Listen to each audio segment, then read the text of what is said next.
আসসালামু আলাইকুম। আমি তানভীরুল ইসলাম তন্ময় বলছি ইংলিফাই থেকে। আপনারা অবশ্য আমার পেছনে ডেস্কটপে একটি শব্দ দেখতে পাচ্ছেন, ইংলিফাই। খুব সম্প্রতি ইংলিফাই নামে আমি একটি পেজ তৈরি করি। আজ আপনাদের ওই পেজ তৈরির কারণ, উদ্দেশ্য এবং কার্যক্রম কি হতে যাচ্ছে সে সমস্ত বিষয় বর্ণনা করব। আসুন প্রথমে আমরা জেনে নিই ইংলিফাই মানেটা কি। What does the word Englify mean?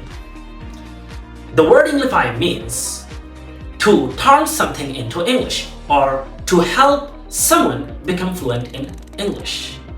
কোনো কিছুকে ইংরেজিতে পরিণত করাকে ইংলিফাই বলা হয়। কোনো কিছু বলতে অবশ্যই কোনো একটি ভাষা থেকে যখন আপনি ইংরেজি ভাষায় পরিণত করবেন তখন তাকে আপনি বলতে পারেন ইংলিফাই। অথবা আপনি যখন কাউকে ইংরেজি বলতে সহায়তা করবেন, ইংরেজিতে ফ্লুয়েন্ট হতে সহায়তা করবেন, তখন তাকে আপনি ইংলিফাই বলতে পারেন। এখন ফ্লুয়েন্ট বলতে কি বোঝায়? অনেকেই মনে করে ফ্লুয়েন্ট বলতে বোঝায় দ্রুততা, কিন্তু তা একেবারেই সত্য নয়। ফ্লুয়েন্ট বলতে বোঝানো হয় সাবলীলতা, স্বাভাবিকতা।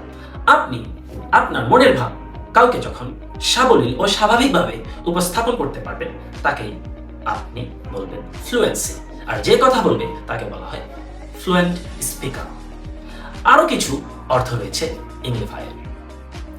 Learn English easily, speaking English confidently, transforming your English into skill. ইংরেজিকে সহজভাবে শেখা, ইংরেজিতে আত্মবিশ্বাসের সাথে কথা বলা এবং আপনার ইংরেজিকে দক্ষতায় পরিণত করা। এখন চলুন জেনে নিই কেন ইংরেজি এতটা গুরুত্বপূর্ণ। অবশ্যই আপনারা সবাই তা জানেন। ইংরেজি আমরা এই কারণে শিখি না যে এটি শ্বেতাঙ্গদের ভাষা। আমরা এই কারণে শিখি না যে এটি কোনো অভিজাত শ্রেণীর ভাষা। আমরা এটা শিখি কারণ it is an internationally recognized language. এটি আন্তর্জাতিকভাবে স্বীকৃত একটি ভাষা। এটি আমাদের এডুকেশনাল লাইফ, প্রফেশনাল লাইফে খুব বেশি প্রভাব ফেলে। আপনি যদি ইংরেজি বলতে পারেন তাহলে আপনি বিশ্বের যে কোনো স্থানে নিজেকে উপস্থাপন করতে পারবেন। আসুন একটু পরিসংখ্যানের দিকে যাই। পৃথিবীতে প্রায় ৭,১৬৮টি ভাষা রয়েছে। একজন সুস্থ স্বাভাবিক মানুষের পক্ষে কখনোই সম্ভব নয় এত সব ভাষা শেখা।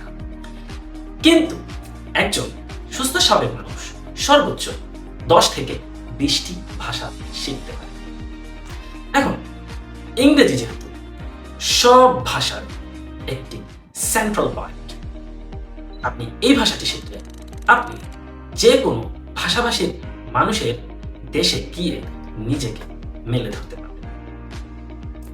এখন আমি কিছু ব্যক্তিগত বিষয় আপনাদেরকে শেয়ার করি।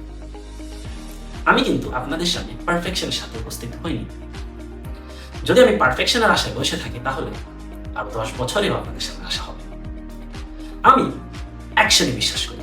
আমি চিন্তা করেছি আমি যদি আমার অ্যাকশন শুরু করে দিই, পারফেকশন একদিন না একদিন আমার হাতের মুঠে চলে আসবে। তো আমি আশাবাদী আপনারা আমাকে সাপোর্ট করবেন।